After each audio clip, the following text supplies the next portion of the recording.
Please open your Bibles now to Galatians chapter 4, verses 12 to 20. Galatians chapter 4, verses 12 to 20.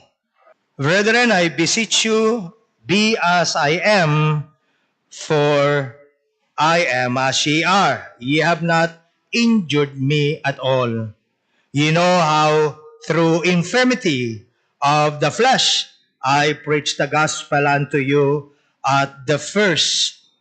And my temptation, which was in my flesh, ye despised not nor rejected, but received me as an angel of God, even as Christ Jesus. Where is then the blessedness ye speak of? For I bear you record that if it had been possible, ye would have plucked out your own eyes and have given them to me. Am I therefore become your enemy because I tell you the truth? They zealously affect you, but not well. Yea, they would exclude you, that ye might affect them. But it is good to be zealously affected always in a good thing, and not only when I am present with you. My little children, of whom I travail in birth again until Christ be formed in you. I desire to be present with you now and to change my voice, for I stand in doubt of you. May our sovereign Lord bless both the reading and the hearing of His holy and infallible word. Amen. Until Christ is formed in you. Mga kapatid, napanood na po ba ninyo ang Thai ad na may pamagat na The Silence of Love? Tungkol po ito sa isang ama na tahimik na nagmamahal. Hindi po siya laging napapansin. Madalas na misinterpret pa nga po siya. Hindi po siya nauunawaan maging ng kanyang sariling anak. Subalit, ang kanyang kahandaan pong magsakripisyo para sa kanyang anak ay nagpapatuloy, hindi po nagbabago yung kanyang damdamin para sa kanyang minamahal. Sapagkat ang pagmamahal po niya ay tunay. Ang pagmamahal po niya ay malalim. Hindi po ito naghihintay ng kapalit at wala po itong kondisyon. Basically, yun po yung mensahe ng Thai ad na ito. At para magkaroon po tayo ng mas malinaw na idea, ay panuorin po natin itong maikling video. Gaya po ng ating napanood, masasabi ko pong ganito rin ang damdamin ni Apostle Paul para sa mga Galatian believers. After all, siya po ang nagdala ng gospel sa kanila eh. Siya ang matyagang nagturo ng mga katotohanan sa kanila. Minahal niya sila ng walang kondisyon. Minahal niya sila ng parang kapamilya. Itunuring na mga tunay na mga kapatid. Noong una, masaya po ang kanilang samahan. Subalit dumating ang panahon na tumalikod sa kanya ang mga minamahal niyang Galatian believers. Kaya nga po nasabi ni Paul sa Galatians 4:16, Am I therefore become your enemy because I tell you the truth? Napakasakit po nun, mga kapatid. Para ang magulang na nagmahal ng totoo, nagsakripisyo ng lahat, ibinigay lahat, pero malaunan, itinakwil ka ng iyong sariling mga anak dahil lamang gusto mo silang mapanuto. Itinakwil ka nila dahil lamang gusto mo sila o ayaw mo silang mapariwara. Ayaw mo silang mapahamak. Kapansin-pansin po mga kapatid na sa mga unang bahagi ng sulat na ito ni Apostle Paul sa mga Galatians, binibigyan po niya ng diin ang tamang aral, ang tamang doktrina. Pero pagdating po dito sa 4th chapter, na iba ang lahat. Naging emotional siya. Binuksan po niya ang kanyang puso sa mga minamahal niyang kapatid. Pusong punong-puno pala ng pagmamalasakit at pusong punong-puno ng pag-ibig. Sabi niya po dito sa verse 12, Brethren, I beseech you, be as I am, for I am as you are. Ye have not injured me at all. Ye have not injured me at all. At dito po mapapansin ninyo na ang nature ng kanyang pangungusap ay combination ng pakikiusap. Kung babalikan po ninyo sa original Greek, hindi lang basta nakikiusap, kundi nakikiusap na merong sense of urgency. Nakikita niya na kung ano tinatahak ng kanyang mga kapatid. Kaya gusto niya na magbago sila ng pag-iisip. Gusto niya na sa madaling panahon ay bumaling sila pabalik sa katotohanan. At pagkatapos, bukod sa pangungusap na mayroong sense of urgency, siya din po sa bahaging ito ay nagbibigay ng halimbawa. Hindi po maikakaila na lubang nababahala si Paul. This time, parang personal niya silang gustong kausapin sa pamamagitan ng sulat na ito. Hindi po niya sila inuutusan bagamat maaari sapagkat siya ay apostol. Pero hindi niya tinangkang palabasin at patunugin na siya'y nag-uutos sa kanila na parang siya ay may kapangyarihan o otoridad. Ang approach po niya sa kanila ay ganito, mga kapatid ko kayo, and I care for you. Sana maalala ninyo ang pagmamahal, ang pagkalinga na namamagitan sa atin. At dahil po dyan, pinakikiusapan ko kayo. At dahil dyan, pinakikiusapan ko kayo, magbago kayo ng pag-iisip. Tularan ninyo ako. Noong isang linggo, mga kapatid, nakita natin kung paanong sa pamamagitan po ng pagkaunawa sa gospel ay iniwan ng noong una ay mga paganistic Gentile Galatians. Kanilang walang kabuluhang paraan ng pamumuhay at pagsamba sa mga Diyos-Diyosan. Subalit ngayon po, sila'y malaya na mula doon Iyon ang naging resulta ng kanilang pagyakap sa gospel. Bagamat sila'y malaya na sa mga ito, naaakit naman po sila uli. Naaakit naman po sila na patali, paalipin muli. This time, sa legalism, under the Mosaic law, or the observance of the Torah, as a means of justification and sanctification. At kung matatandaan nyo mga kapatid, yan mismo ang testimony ni Paul Hindi po ba? Dati siyang umaasa sa gawa ng kautusan. Ngunit iniwan niyang lahat ang mga yaon. Namuhay po siya sa kalayaan galing sa ating Panginoong Hesukristo. Ano po sinasabi ng Philippians 3:7-9? But what things were gained to me, those I counted loss for Christ. Yea, doubtless, and I count all things but loss for the excellency of the knowledge of Christ Jesus my Lord, for whom I have suffered the loss of all things, and who count them but dung, that I may win Christ, and be found in Him, not having mine own righteousness, which is of the law, but that which is through the faith of Christ, the righteousness which is of God by faith.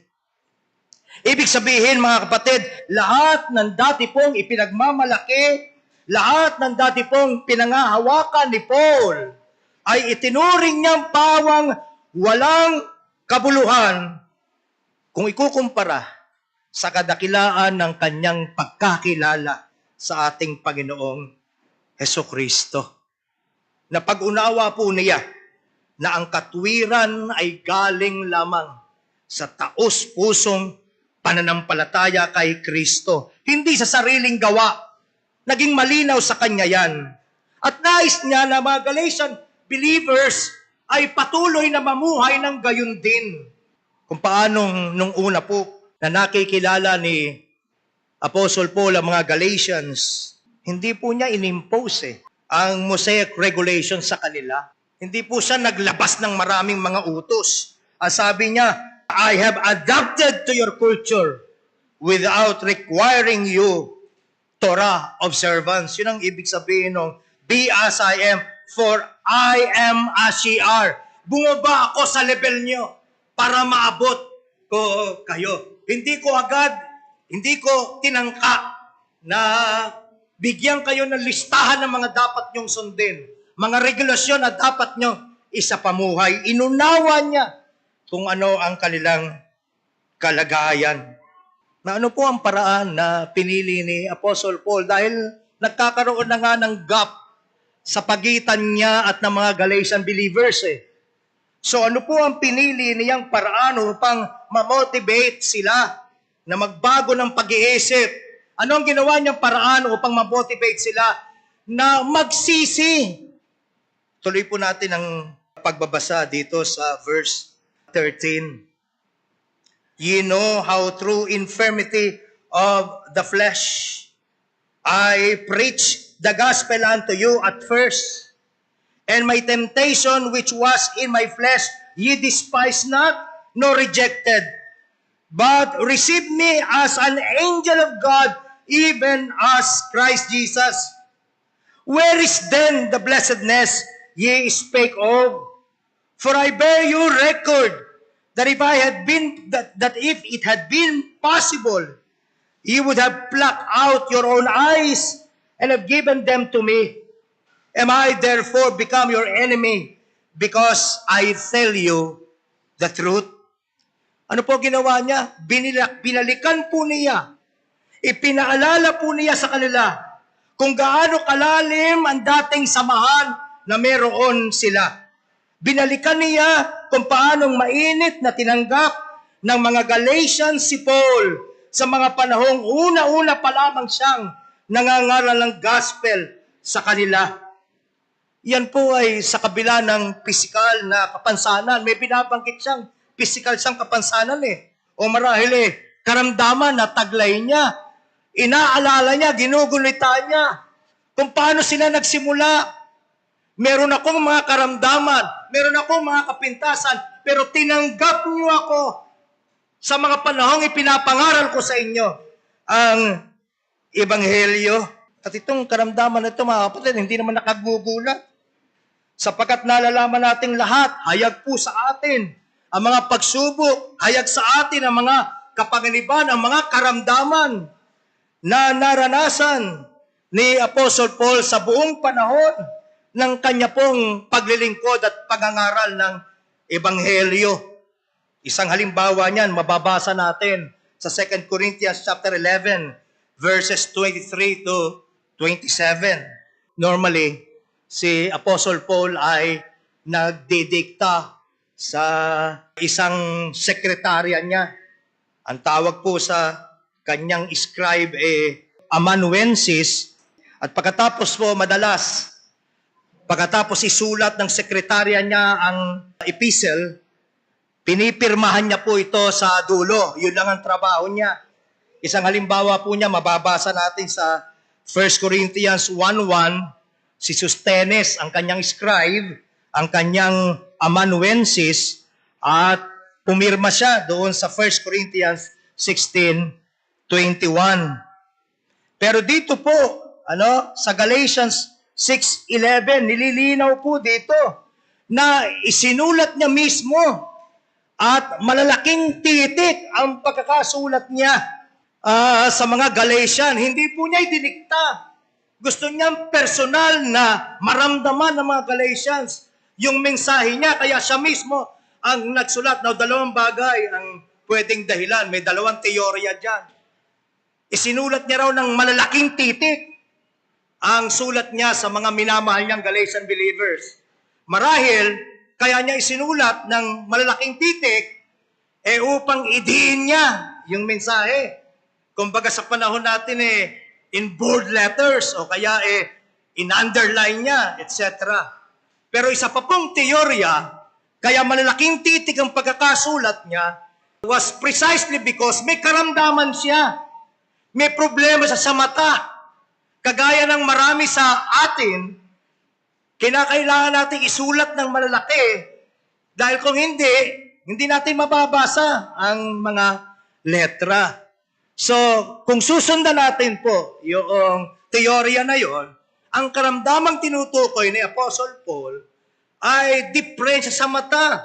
And you can just imagine, nangangaral siya ng Ebanghelyo at pagka magbabasa na siya, at kung ano man na kinakailangan ng kanyang mata, may difficulty sa kanyang pangangaral. At siyempre naapektuhan nito ang kanyang pangangaral. Gayon pa man, ang mga kapatid sa Galacia ay may buong pagmamahal na tinanggap siya. May buong pagmamahal na inunawa siya. Bayaan yung basahin ko sa Filipino itong parehong passage. Balikan natin ang Galatians 4:13. Alam naman ninyo na ang pagkakasakit ko ang naging dahilan kaya ko na ipangaral sa inyo ang magandang balita sa unang pagkakataon. Kahit naging pabigat sa inyo ang sakit ko, hindi nyo ako hinamak, hindi nyo ako tinakwil. Sa halip, tinanggap nyo pa nga ako na parang isang anghel ng Diyos. Meaning to say, mensahero ng Diyos. O parang ako na mismo, si Kristo Jesus. Ibig sabihin, siya representante ng ating Panginoong Jesucristo. At alam niyo habang pinagbubulay-bulayan ko to, hindi ko maiwasan ang sarili kong karanasan sa inyo, mga kapatid. Binabalikan ko at hindi ko maiwasan hindi maging emosyonal. Kung paano yung pagmamahal na ipinadama nyo rin sa akin. Kung natatandaan ninyo, 1 taon akong in isolation. At ang paraan para lang tayo makapagsagawa ng gawain pagkatapos ng aking kidney transplant, inire-record ko ang aking sermon, pinanunood nyo lang sa monitor. Pero hindi dahilan yon para kayo manghinawa o manghimagod sa pagpunta rito. Sa kabila ng kapansanan na mayroon ako, at ang marami sa inyo, bago umuwi, pagkaroon ng pagsamba, umaakyat pa doon sa office para lang makita ako, kumakaway, nangangamusta. Hindi ko po yun nakakalimutan at hindi ko po yun makakalimutan. Mahal niyo ako. Kung paano ang kapatid na Joel ay matyaga na naghahatid sa akin sa dialysis center at siya matyagang naghihintay upang hindi niya lang ako maihatid, kundi maibalik sa aming tahanan pagkaraan. Hindi ko po yun nakakalimutan. At kung paano ang Pastor Alex, na uuwi dapat sa Pilipinas, hindi umuwi para ang lahat ng gagastusin nila, kung uuwi sila ay maibigay ng buo sa akin. Hindi ko po yun nakakalimutan. Kaya malungkot, kung halimbawang sa pagdaan ng panahon, hindi mo na nararamdaman yung gayong klase ng pagmamahal. Maiintindihan natin si Apostle Paul kung ano ang kanyang nararamdaman. At yung pag-ibig na yun, mga kapatid, ay mutual. Kung papaano ako ay inyong pinaramdaman ng napakasaga ng pag-ibig, umaasa akong gayon din ang aking natangkang ipadama sa inyo. Naalala ko ang Sister Linda nung malapit na magpaalam ang kanyang ina. Nandun kami, Sister Linda. Tinadamaya namin siya. This oras ng gabi. Sumagi sa isip ko yon. Kung paano ang kapatid na Alex, Deacon Alex, sa mga panahong nahihirapan sa dialysis, nandun kami. Wala kang pwedeng magawa kundi himasin mo na yung likod niya, pero mahal mo ang kapatid. Walang ulterior motive. Pure concern and love.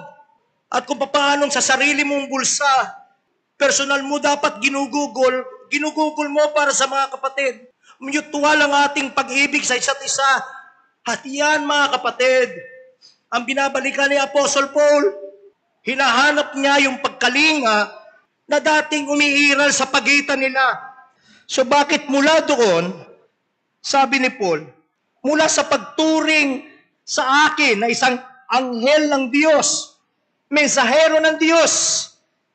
Bakit mula doon, ngayon ako'y inyong itinuturing na kaaway? Have I become your enemy by telling you the truth? Ang layo ng depression. Pinagpapahalagaan natin siya, ginagalang natin siya sapagkat siya'y mangangaral ng Diyos. Pero ngayon, kaaway. May mga panahon na sabi ni Paul, itinuturing ninyo ang sarili ninyong blessed. Bakit? Dahil kasama ninyo ako, sabi niya. Ano sabi ng verse 15? Where is then the blessedness ye spake of? Or sa ibang salin, where then is your blessing of me now? So there was a time, sabi ni Paul, tinitingnan niyo ako na pagpapala sa inyo. Sabi ni Paul, hinahanapan niya mga Galatian believers. Nasaan na ngayon yun? Kaya tugma doon sa ating video pinanood Hindi nakikita ng anak kung paanong siya lagi ang laman ng isip ng kanyang ama. Kaya punong-puno ng emosyon itong bahaging ito sa sulat ni Apostle Paul. At kaya ko naiintindihan kung bakit marami ring pastor ang sa dulo ay nagpapaalam na lang sa gawain sapagkat durog na durog ang puso. Sobra po yung kanilang pagpapahalaga kay Paul na handa silang of course figuratively, pero handa silang sa verse 15, ako mismo ang makapagpapatunay na kung maaari lang noon ay dinukot na ninyo ang inyong mga mata para ibigay sa akin. Ganon kahanda ang mga kapatid sa Galacia na gawin ang anumang pwede nilang gawin. At ito'y nagpapatibay na lalo doon sa teorya, quote-unquote, na baka nga ang problema ni Paul dito ay may kinalaman sa kanyang mata. Sapagkat gayak daw ang mga kapatid na kung pwede lang, sarili nilang mata, madukot, para lang maibigay kay Paul. Can you imagine the mutual love that they used to have with one another? Pero ano po sabi, naging kaaway na ba ninyo ako dahil sinabi ko ang katotohanan? It's another way of saying, alisin mo lang yung question mark, naging kaaway nyo ako dahil sinabi ko sa inyo ang katotohanan. Na ano po ang dahilan ng pagbabago, ng pagtrato sa kanya ng mga minamahal niyang Galatians? Basahin po natin ang 17 and 18. Galatians 4. They zealously affect you, but not well. Yea, they would exclude you, that ye might affect them. But it is good to be zealously affected always in a good thing, and not only when I am present with you. Well, apparently, mga kapatid, nilalaso ng isip ng mga Galatians at dinadaya ng mga tinatawag ni Paul na mga false brethren doon sa Galatians 2:4. Gumagamit sila ng lahat ng mga pamamaraan, maging flattery, upang ma-win over lamang ng mga ito ang mga Galatian believers at tuluyang lumayo ang loob kay Paul. Nakakita na ba kayo ng ganong klase ng tao? Bobolahin ka, pupurihin ka, ibibigay lahat ng gusto mong marinig at ipararanas sa iyo lahat ng gusto mong maranasan. Para ano? Para lang makuha ang loob mo at kung may masamang kalooban, para mamuhi ka sa iba. Gayon ang naranasan ni Paul. At sa lahat ng ito, sabi ni Paul sa verse 12, wala kayong kasalanan sa akin. Yun yung klase ng pusong ama na kahit napakarami ng kamali ang nagawa ng anak, ano sabi niya? Wala kayong kasalanan sa akin. Meaning to say, natatakpan ng aking pagmamahal sa inyo anumang kasalanang nagawa nyo laban sa akin. Malungkot na napaka-naive at clueless ng mga Galatians. Ang dali nilang mapaniwala. Sa Filipino po, basahin ko rin yung verse 17. May mga tao dyan na nagpapakita ng pagmamalasakit sa inyo, pero hindi mabuti ang hangarin nila. Gusto lang nila akong siraan upang sila ang sundin ninyo. Sa ibang salin po ng Biblia, NIV, ganito naman ang nakalagay. Those people are zealous to win you over, but for no good. What they want is to alienate you from us so that you may have zeal for them. Masigasig po silang nagre-recruit na mga pwedeng maging kapanalig nila at maging kaiba yun naman o dagdag na kalaban ni Paul. At dyan sa bagay po na yan ay tila nagtatagumpay itong mga huwad na kapatid.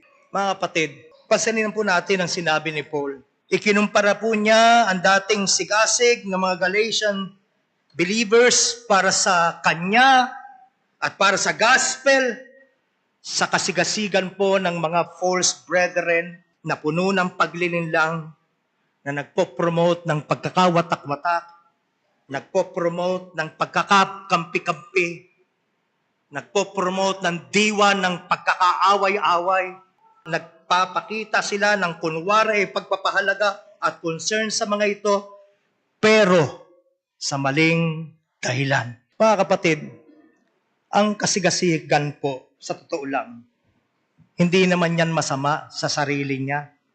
Lalo na kung ito ay para sa kapakanan ng mga kapatid.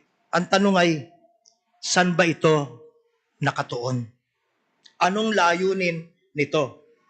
Kapag ka po ang kasigasigan or zealousness ay para sa katotohanan, kapuri-puri po iyan. Pero kapag ka ito'y para sa maling aral, kapag ka po ito'y para sa pansariling kapanginabangan, o di kaya na may kasiraan ng iba, kung napapansin mo dahil dito, lumalayo ka na sa iyong kaugnayan kay Kristo. Nanlalamig ka na sa pagsamba kay Kristo. Napaka mapanganib po iyan. Are you following me? Tandaan po natin, ang tunay na mabuting layunin ng kasigasigan, dapat ito ang pinupuntirya. Mas lumalalim na debosyon sa ating Panginoong Hesukristo. Mas lumalalim na kasigasigan para sa Ebanghelyo. Nalungkot po si Paul dahil tila nagbago ang katapatan ng mga Galatians, lalo na kapag wala siya. Ibig sabihin, plastic sila. Pagka nandyan siya, nakangiti sila. Pero pagka nakataligod sila, yung kasigasigan nila, laban sa Kanya. Ramdam natin, mga kapatid, ang matinding pagdurusa ng kalooban ni Paul. Ano po sabi ng verse 19? My little children. Sa kabila ng lahat, anong turing niya sa kanila? Mga anak ko. Hindi niya sila itinakwil. Sabi niya, mga anak ko. My little children, of whom I travail in birth again until Christ be formed in you. Hindi siya bumitaw sa kanila. Hindi niya sila inayawan. Hindi niya sila tinalikuran. I desire to be present with you and to change my voice, for I stand in doubt of you. Inihalintulad po ni Paul ang kanyang ministeryo sa childbirth pains. Isang larawan ng matinding hirap. Isang larawan ng matinding sakripisyo. Dahil ang hangad po niya, si Kristo mismo, ang mahubog sa buhay ng mga Galatians. Nauna na po siyang nagpakahirap para sa kanilang conversion. Matyaga niya silang inabot hanggang sila makakilala. Ngayon, kailangan niyang ulit matyaga this time upang sila'y lumago, upang sila'y lumalim, upang sila'y magbago ng pag-iisip mula sa isip bata tungo sa paglago sa pagkakilala sa ating Panginoong Hesukristo. Kinakailangan niya silang turuan upang mabago at maituwid ang mga maling aral na naituro sa kanila ng mga bulaang kapatid. Napansin po ba ninyo sa verse 20, nagbago ang kanyang tono? Ano sabi niya? I desire to be present with you now and to change my voice, for I stand in doubt of you. Sinabi po niya sa kanila, ang matindi niyang kagustuhang makasama silang muli. Anya, magawa niyang baguhin ang paraan ng kanyang pakikipag-usap. Kung ang naging dating ng aking pangungusap sa pamamagitan ng sulat na ito ay masakit, gusto ko kayong makausap ng personalan, sabi. Ganong klase ng pagkalinga meron siya.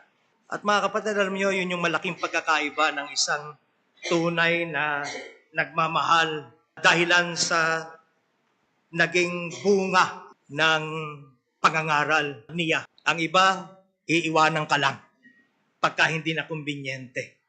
Pero sa Apostle Paul, handa niyang tiyagain. Kahit sinasakta na ang kanyang kalooban, kahit masama na ang trato sa kanya, handa niyang tiyagain. Dahil hindi siya nandoon para sa mga tao. Nandoon siya dahil yon ang kalooban ng Diyos para sa kanya. Oh my, what a heart. Mga kapatid, ang challenge ko po sa bawat isa. Tanungin po natin ang ating mga sarili. Nauhubog po ba si Kristo sa ating buhay? Sapagkat yun ang purpose, bakit ka tinawag? Romans 8:28 and 29. So that the Son would be conformed in us. Nauhubog po ba si Kristo sa ating buhay? O mas nakatuon tayo sa panlabas? O mas nakatuon tayo sa impluwensya ng ibang tao? Matagpuan po nawa tayong patuloy na nagtatapat. Matagpuan po tayo nawa na patuloy na nananindigan sa katotohanan. Lumalago sa biyaya at sa pagkakilala kay Kristo. Kahit hindi presente ang leader, naglilingkod ka para sa Panginoon. Hindi para sa pagsaludo ng kung sino. Naglilingkod ka para sa Panginoon. Brothers and sisters, may our words, may our actions, and our love reveal that Christ is alive, truly growing, being formed within us. Nawa, umiral sa atin ang klase ng pag-ibig na handa mong ipagtanggol ang kapatid, hindi dahil nakaharap siya. Ang tunay na pag-ibig ay yung handa mong ipagtanggol ang pangalan niya, lalo na kung nakatalikod siya. Ang di pagkabo ay pagsang-ayon. Don't say amen. Say, oh me. Because we are guilty.